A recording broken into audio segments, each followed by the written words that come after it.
Be open, not philosophizing.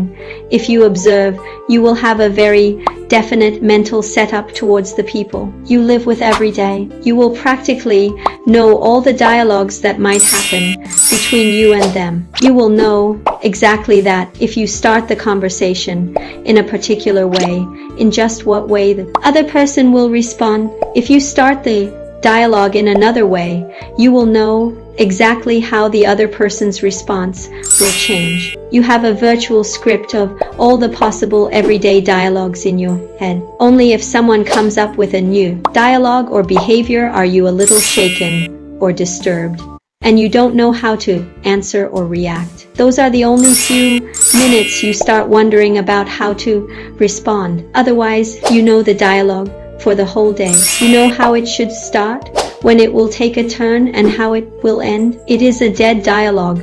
There is no life in it. The problem is that we have all practically become philosophers. We don't understand that life is not philosophy. It is spontaneous, flowing energy. It is new every moment. Philosophy is all about repeating the same old things in different ways. That's all. There's nothing fresh in it.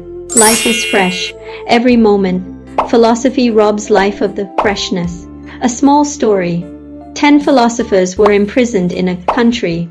They were kept together in one cell. They decided that somehow they should escape from the prison. They sat and made a big plan. They got the mold of the prison door key and made a duplicate key. Finally, they chose the date of escape. The whole plan was clearly laid out. They decided that on the particular night, 2 of them will open the prison door with the duplicate key and signal to the others. The others would escape, and these 2 would follow after, locking the door behind them. The day of escape dawned, and 2 of them went to open the door. The rest of them waited for the signal. They waited and waited but never got any signal. 3 hours passed. Suddenly the 2 who had gone to open the door came back and said, "We have to drop our plan to escape. It can't happen today. We will have to do it some other day. We will have to reschedule our escape." The others asked, "Why? What happened?" They replied, "What to do? The foolish guards forgot to lock the prison door." Those who philosophize cannot think of anything new. It has to be the same old mental setup. If there is some change or some new situation, they cannot think creatively to deal with it because they are not open. They are like a closed circuit. We have also become like philosophers when dealing with our lives. We are stuck in patterns of the past.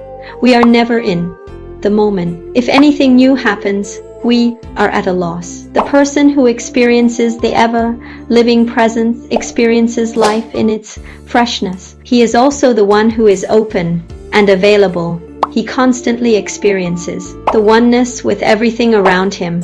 Understand, being open means respecting everything as equal to you. It means considering each other as equal and being open to change. Available means that you are clear that the source of everything in this universe is existence and that you are available to it every moment. That is the meaning of being available. It is recognizing the profundity of existence of which all things are part. If you are open and available, you are no more a philosopher. You are ready to open up to life with love, with philosophy.